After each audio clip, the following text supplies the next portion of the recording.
Well, hello, Blast Process viewers, and here we are still at the Gadget Show, just about, and here we're looking at Horizon Shift, written by Paul for Flump Studios. Flump Studios. Flump Studios. And, how would you explain this particular title? It's a game where you shoot things on the screen. Excellent, so far so good. Thing.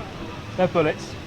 See, but basically, it's sort of modern old school. Yeah, the idea was it originally started as a 2D Tempest, and it's kind of grown from there. And it's basically just a load of my favourite old school games thrown into a game. There's like Tempest, Space Invaders, kind of obvious, and later on you got like a little Defender references, and the reason it's Vector is because I was really into Star Castle for a while, and the Vectrex, which is like my favourite console ever. And then it's just everything just basically thrown together, and then it makes this really hard game. Yes, it is. I think the video footage here explains what you're trying to do. Well, how you try to play it. That sounds too good. But you've got the line which you move up and down on. Yes. And you're fighting two halves of the board simultaneously. Yes. You can also jump. I'll point that one out because double jump. Double jump. Fact. Yes. I know. There's power-ups and waves and other things you come to expect.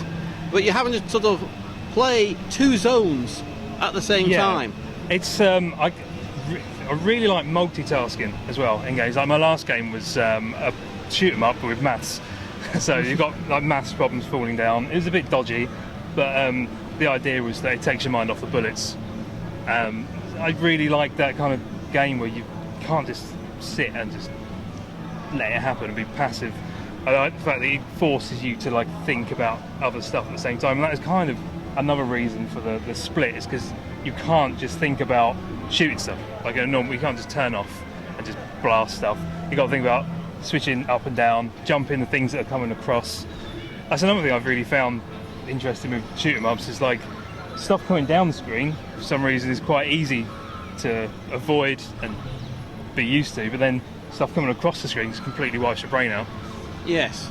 Well, you're used to things falling down, aren't you? Yeah, exactly.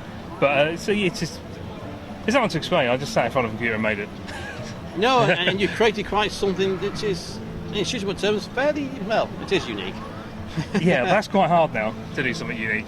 As another one of my references, obviously, really obvious one, is Breakout. I'm a massive fan of Breakout. The reason it's in there is because I actually bought an Atari 2600 and some paddles, and then got Breakout with it. And I was like, oh, I'm putting that in. Well, that's super, because we were playing it earlier. Well, Mike was playing it earlier, and he got to a bonus level where that occupied both half of the screen, the same as like he would normally play this game. That came out really badly, but I hope yeah. He's playing Breakout on two sides simultaneously. Yeah. And now this time he'll be playing on one side. So obviously the bonus levels have variety, not just in the style of play, but in the zone of play. Yeah, the idea was the first one shows you that it's got Breakout in it, and then the second one shows you that it's got a Horizon Shift version of Breakout, which uses both sides. And then the idea is towards the end, the Breakout will come back and be part of the actual game. Like you'll kill one of the bosses will be killed using the balls, the Breakout balls. And actually, it's not quite made yet, but it'll be a reference to the Atari game Phoenix, where you have to use your ball to smash away parts of the UFO before you can kill it in the middle. It's basically just all my favourite games in one game. Whether it makes a good game, I don't know, because I've been looking at it too long, but it's just all my favourite games in one big game. Yeah, I'm sure it's not awful. No, it's just... Yeah, you can always rely on the indie section to bring you things you've never seen before. Yeah, that's true. That's true.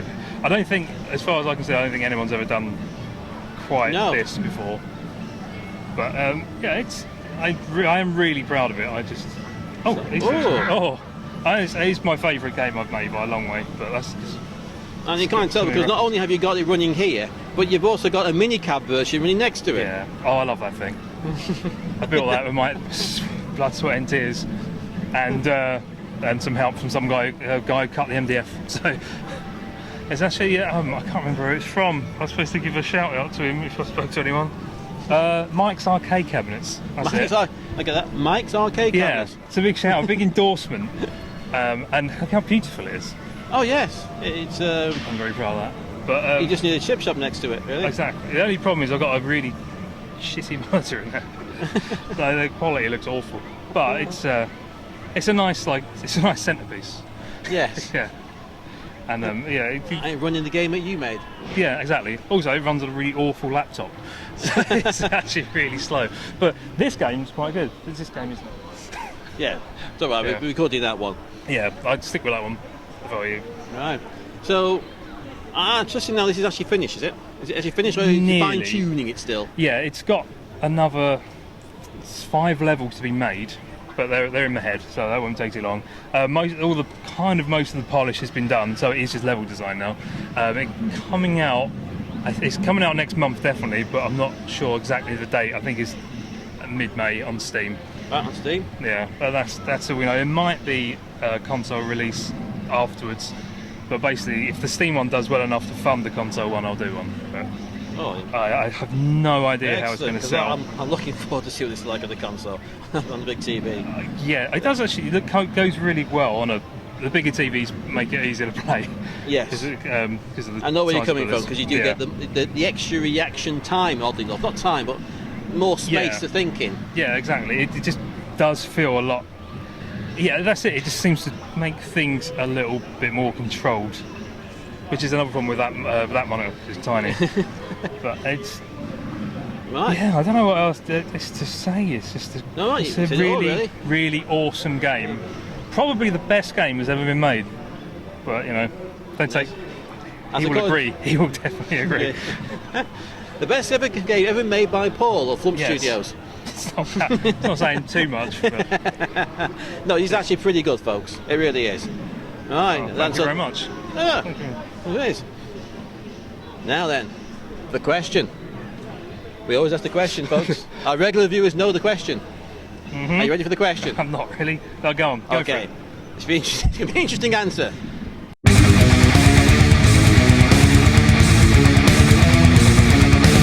Oh shit.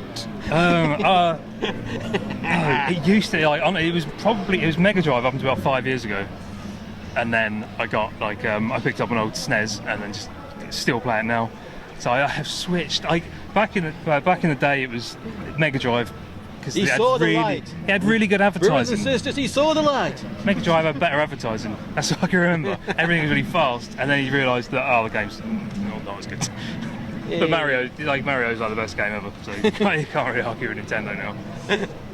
So yeah. Yes, SNES. Yeah, SNES, SNES. definitely. There's the answer for the question.